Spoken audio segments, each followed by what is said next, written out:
This game is an open alpha release, developed by people in their spare time, with things like servers, software, websites, promotions being paid purely by donations. Yet somehow, it's in a better shape and more complete than most AAA games that have been released recently. I'm sure many in the RTS genre will know this game already, but if you don't, it's called Beyond All Reason.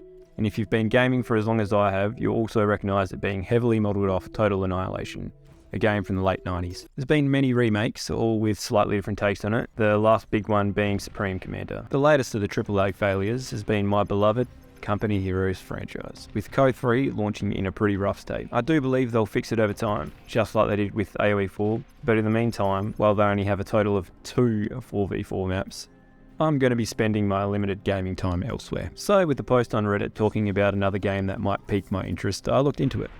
I love the micro-intensiveness of code, and thought I would find a game that seemed to be all about who could outproduce the other team a bit mind-numbing. But oh was I wrong.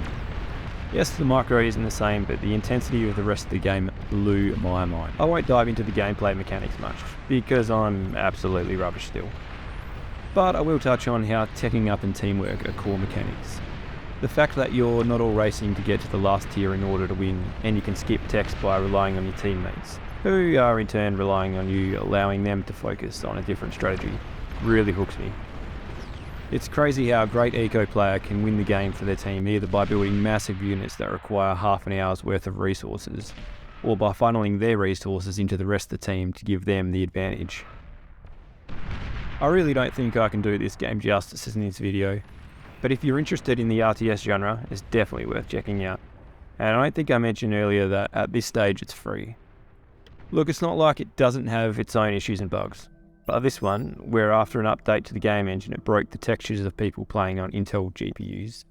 So a very small percentage of players, but as soon as it was reported, there were communications and they were being worked on and had it fixed by the next morning. Whereas to use Code 3 as an example again, they fixed a bug which completely broke a core unit, and then it took them 4 or 5 days to get around to fixing that with little to no communication on what the hell was going on. So I feel like at the moment, Fire is a shining light in the gaming industry that currently has a lot to answer for with half-finished games that we the consumers keep pre-ordering.